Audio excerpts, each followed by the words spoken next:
country. Now the Supreme Court is taking up the issue that we've been demanding for so long. The end to the crown jewel of socialism, which is socialized medicine. You understand the importance of this issue. You understand the primacy of this issue. And I want to read a quote to you from the Wall Street Journal that tells us how important this is. It's this: the powers that the Obama administration is claiming change the structure of the American government as it has existed for over 225 years. It is not an exaggeration to say that the Supreme Court's answers may constitute a hinge in the history of American liberty and limited enumerated government. The justices must decide if those principles still mean something.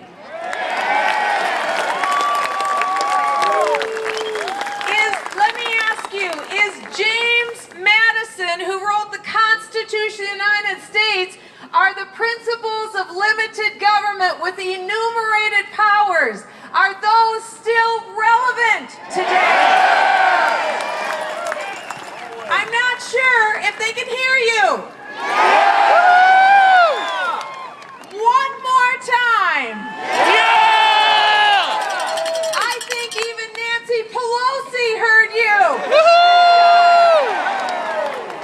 I think Harry Reid heard you. Okay, now a little louder, because 1600 Pennsylvania needs to hear you.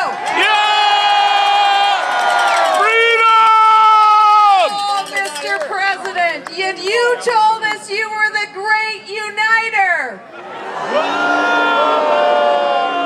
You will not divide the American people from our Constitution. Because we see before us a bill that will change the United States forever. Because in the future, you see, we will not be electing a president. We'll be electing a healthcare dictator.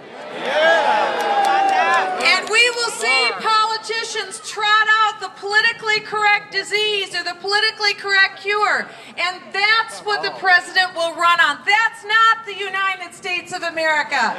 We won't get behind that, because this is the greatest expansion, not only of entitlement programs, but when you are the brokest nation in the history of the world, which we are right now, we as Americans are too smart to stand for the largest new entitlement program that this country has ever seen. We're saying no to those programs.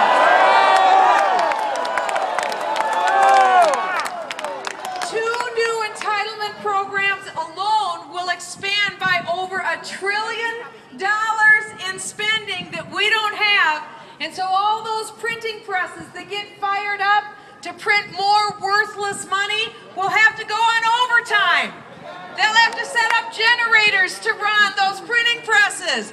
We're all here, the ones who have to work and have jobs to pay that money back. We're done with that. Unplug your printing presses. We in the Tea Party want the federal government's currency to mean something again. That's why we want the Federal Reserve to change its ways dramatically. Because we believe, don't tread on me.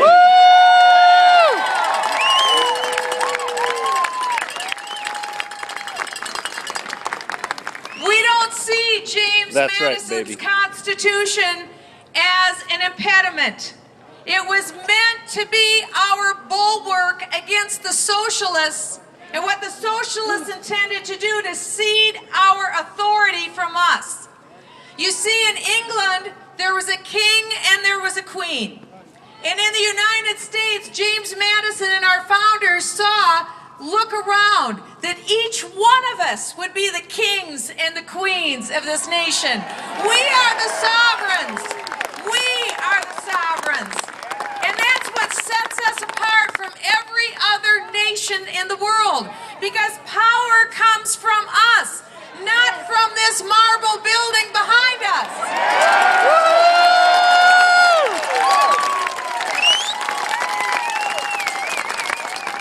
That's why over 2 years ago, when even some in the Republican leadership said, it's too late, we've lost, we have to get used to this, they're now going to take over. We put a call out to you, and you answered.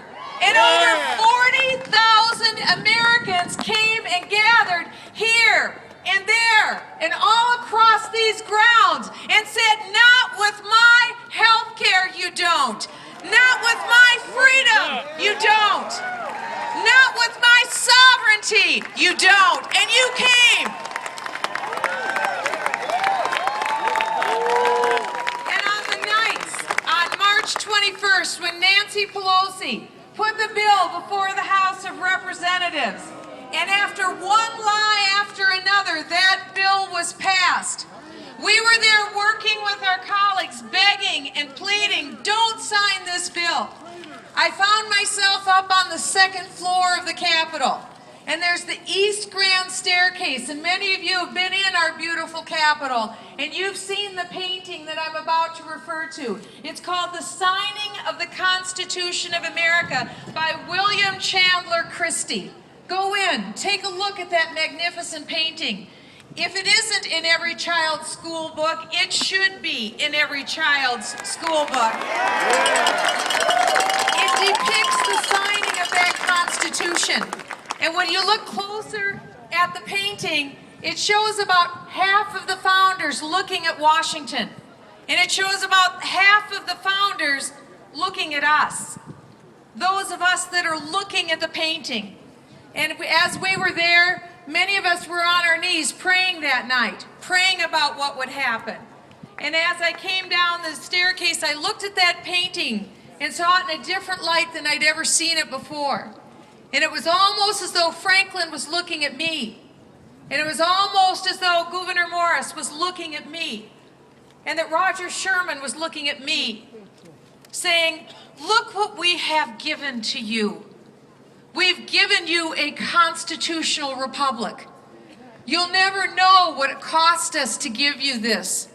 You'll never know the nights and the hours and the blood and the friends that we lost and the family and our fortunes that were literally cast down because of what we believed in. You will never know what we did for you. Won't you hold on to what we gave you?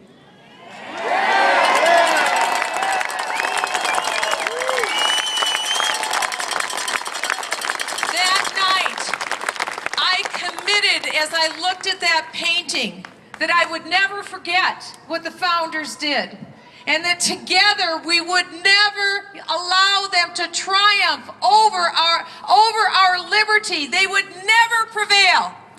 And although that night when the bill passed, it was near midnight, I was in the well of the House floor, and I turned to one of my colleagues, Mike Pence, and I said, Mike, someone has to do something. We have to file a repeal bill. We can't let this stand. Mike said, well, Michelle, go for it. And so I called my staff, and it was after midnight, and we stayed up until we wrote the bill that night to repeal Obamacare. Woo! Thank you, Michelle.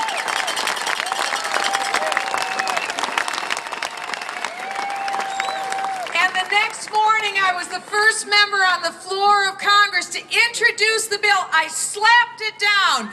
This is our down payment. I slapped it down to say we are going to repeal Obamacare. We're not going to forget what happened.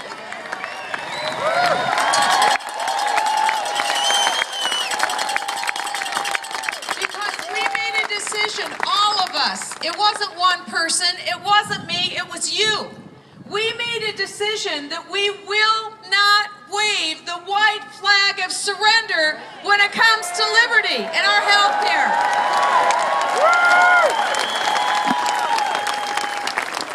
It's been over 2 years now, and this is the day when they hear the individual mandate. And now the Supreme Court will hear from us. And the Congress will hear from us. And they will all hear from us come this November when we go to the ballot box. We the people! Because we will tell them it is full-scale repeal of Obamacare and nothing else. We stand together. We stand united. God bless you. We stand united.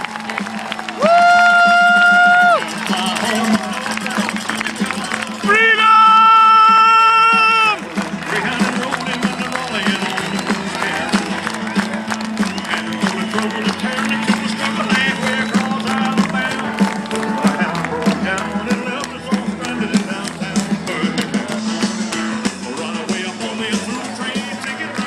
Representative Bachman brought a friend over from the House. One more guy you got to hear from. So permit me one more. He's from the great state of Iowa. He is such a warrior for the cause. Congressman Steve King!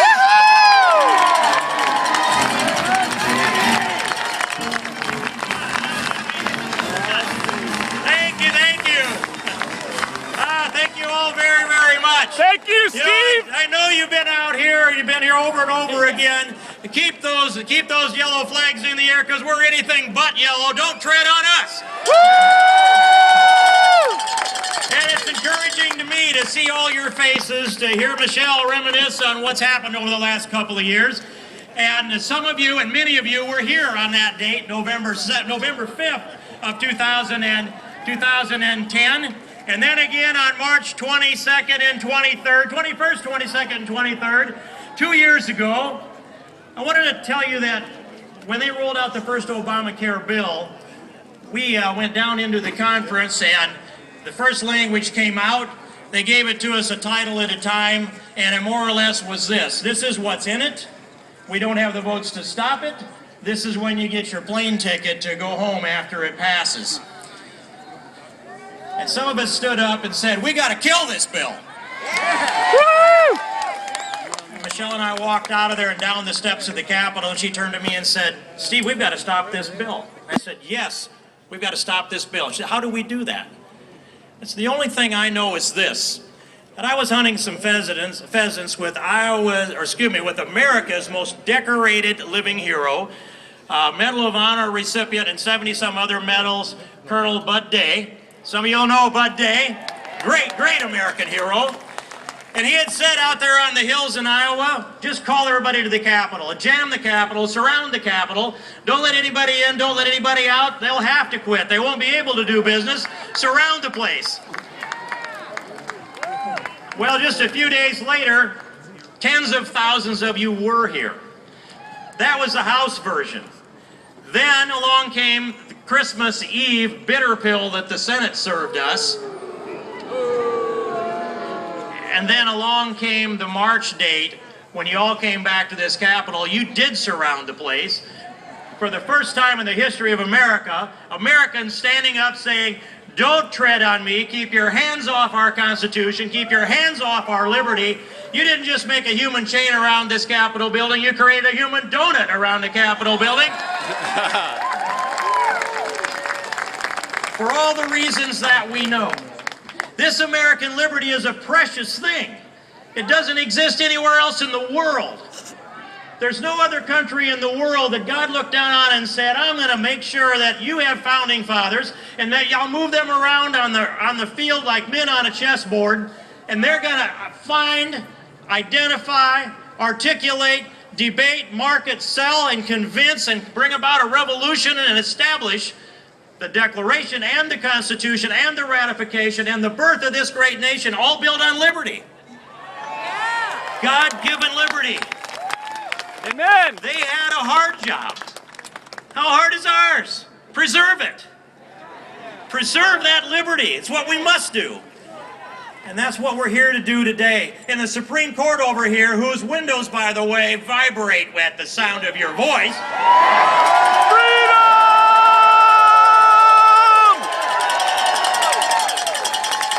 They know the American people are not going to lay down in front of this socialist juggernaut that's being driven out of the White House and that was driven out of the Pelosi House and that's been the protector and caretaker in the Senate, Harry Reid. We're not going to lay down in front of that. We're rising up. We've been rising up. We're rising up again. But today, the message is to the Supreme Court. Let me borrow a little something from Justice Scalia. He would say that when it's constitutional, it's constitutional. They should not consider what they think is the policy result. They can only read the Constitution and be guided by the original intent. And he has said that sometimes he needs a stamp that says, now bear with me, stupid but constitutional. He doesn't need that stamp on Obamacare because it's stupid and unconstitutional. God bless you. Keep up the fight for America and America's Constitution and Americans for prosperity. Thank you, Tim.